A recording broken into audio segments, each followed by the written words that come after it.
Hey guys, welcome back.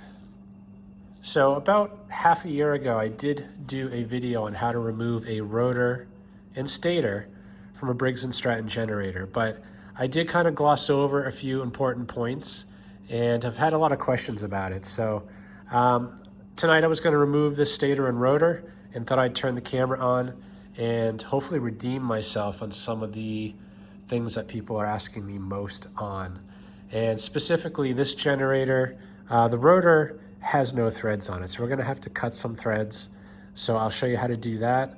Also, had a few questions on like how do you remove this bolt, because when you do, the rotor turns and the bolt doesn't loosen up. So I'm going to cover that as well as just how to remove the rotor from a tapered shaft once you have threads. So let me get you set up on a stand and get to taking this thing apart.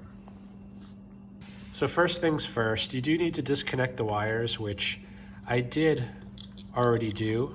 I'm also going to remove this just to give me some more room to work.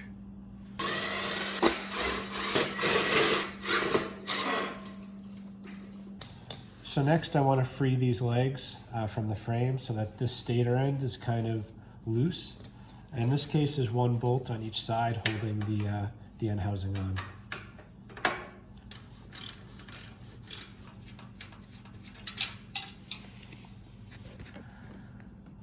Okay, now this end should be free.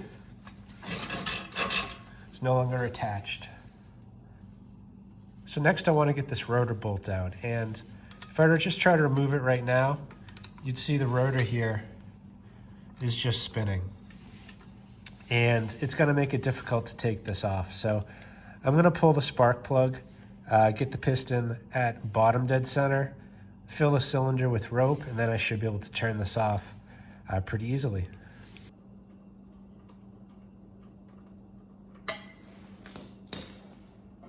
I'm just going to use a screwdriver to find bottom dead center.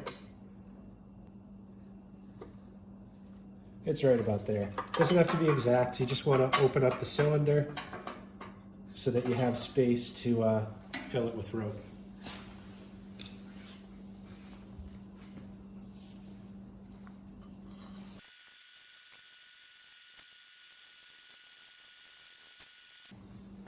Okay, that should be enough rope. In my case, I probably put about 5 feet of this in, maybe 6 feet.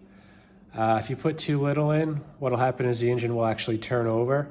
What you want to do is get that piston to jam up against the rope and not be able to turn any further. Now it should be as easy as turning it until... All right, so now the engine is pushing up against the rope.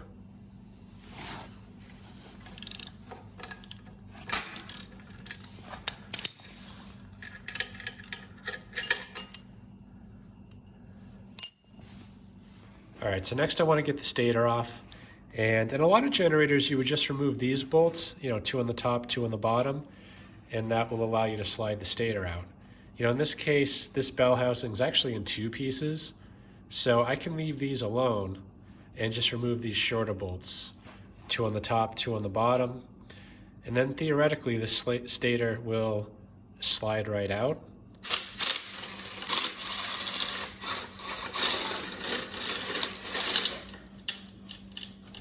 So I did forget to disconnect this wire.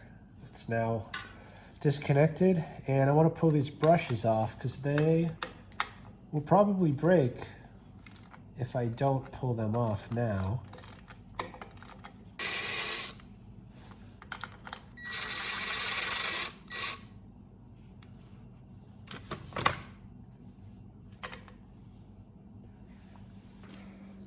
So theoretically we're free now.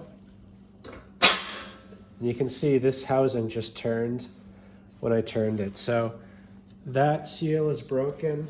I guess the question is the bearing gonna let me pull it out without a puller? And actually before I do that, the engine has 2 supports on that side.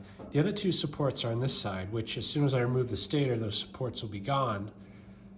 And the engine and the rotor will just crash to the floor, potentially damaging the rotor. So I do want to support the engine a bit so that when I remove the stator and end housing, that the engine and rotor are supported.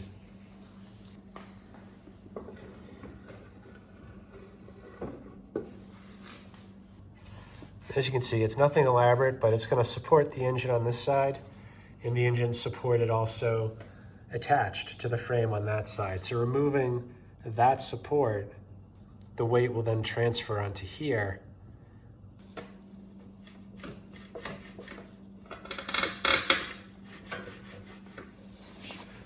And the stator end housing is hung up on the rotor bearing.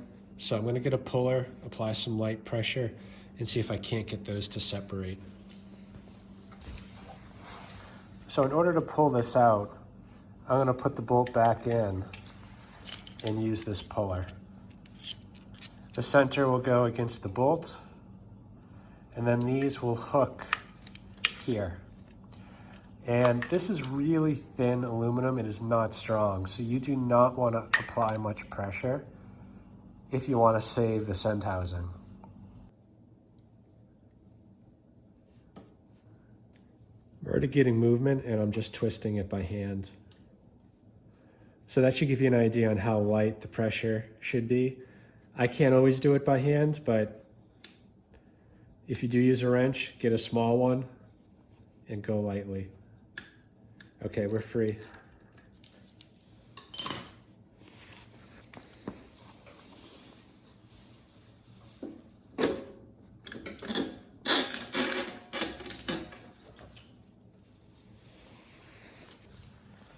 And in case you're wondering, this is what a bad stator looks like. See those dark wires? Broken ropes?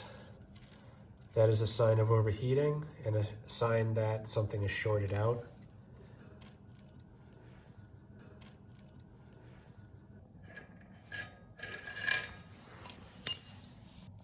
This one has threads. That's very interesting. The last Briggs I worked on did not have threads. So this is actually going to be a lot easier just because I don't have to tap this. Last time I did a Briggs, I did have to tap it. And I believe, I have to double check this, but I believe I used an M12 1.75. But if you're not sure, and even if you are sure, you should measure first. Find out what the diameter of that hole is, and then take a look, given the hole size, what tap you should use to cut those threads. And in my case, I don't need to. So let me just see if I can find a bolt that'll fit that, and then we'll pop this thing right off. Thought this was going to be easy once I saw those threads. Now, I've taken this bolt out off of several Briggs and Stratton generators that have this type of stator and rotor setup, and none of them have been threaded, so I was kind of surprised to find threads here. But the more I look at these threads, the more I think that these are not threads, or it's someone's failed attempt to put threads in there. You can tell, other than the first couple threads, the rest just look like a mess. And I've tried pretty much every size imperial and metric bolt I have and tap, and nothing goes into that. So whatever that is, it's not usable. So I think I need to put new threads in there. And unfortunately, that mess that's in there might cause a problem, but I'm gonna give it a try. And I did measure this already. It's about 0.42 inches. And the tap that I have that best matches that size hole is an M12 1.75. So I'm gonna start tapping it to that size and see if we can't get good enough threads to get that rotor out of there. Okay, and I do not have any cutting oil, so you should put something on here. In my case, I'm going to use a little bit of WD-40. And if you haven't done this before, let me just say, you don't want to break this inside of a hole. This is hardened steel. You will not be able to drill this out. And yeah, it'll probably be there unless you get an extractor.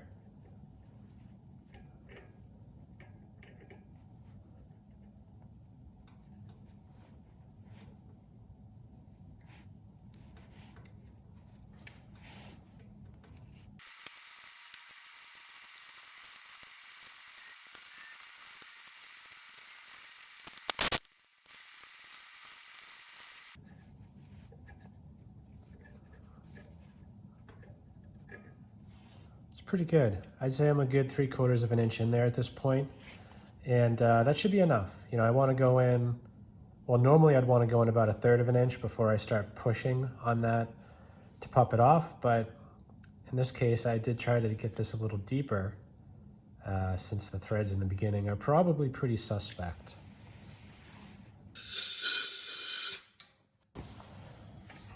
See if that will fit. It's fitting. It's fitting.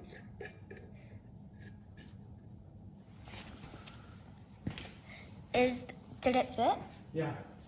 Yes. All right, so that went in pretty far. I'm just gonna mark it so I know by looking at the bolt how much thread I have to work with.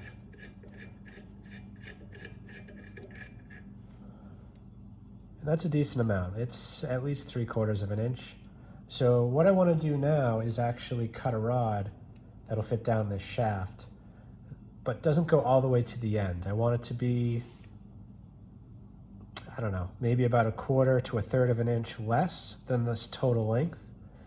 And then that way I can screw this bolt in about 1/3 of an inch and then use the 1/3 that's left to push the rod and pop this thing off. So I'm going to reinsert the original rod until it hits the end of the tapered shaft. And I'm not going to screw it in. I just want to feel and get an idea on how far the distance is from where it hits the tapered shaft in the end here. So I'm going to mark it here. And probably not the best color. I'm using black on a black bolt, but I can still see it. And I have some rods that are already cut from previous removals. And you can see this one here actually looks pretty good. You know, that's about 1/4 to 1/3 of an inch from the end. So I'm going to start with this one. And whatever rod you use, you want to make sure it's as wide as it can be. If it's too thin, it'll go down and actually hit the threads on that crankshaft, and you'll end up messing up the threads. In this case, I think it's a 3/8 inch diameter. So let's see if this is good enough to get this off.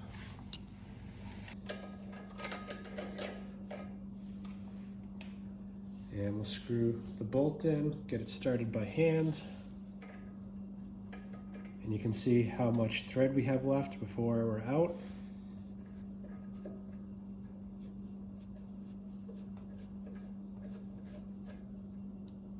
You can see it's already tightening up, and we're not that far in yet, so if we need to, we can cut that rod even shorter.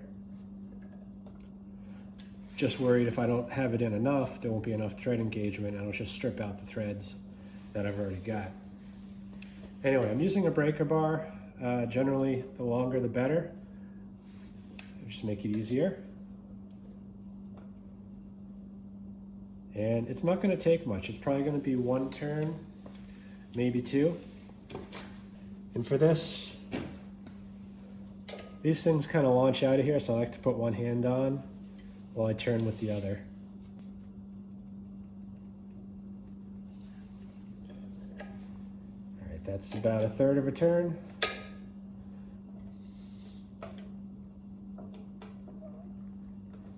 It's getting tight.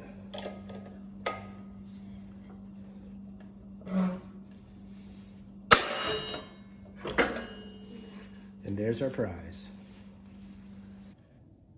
All right, overall this worked out pretty good. I was a little bit worried about the threads that were there, the pre-existing threads. You know, I have a feeling someone put those there trying to do what I just did. And they probably, well, they definitely measured wrong and tapped it incorrectly. So that's the most important thing. If you don't have threads, make sure you measure with a micrometer. It can be a crappy one like this, but you need to be able to get an accurate number. And based on that, you can look up at 50% thread engagement for the size hole you have, what tap you should use.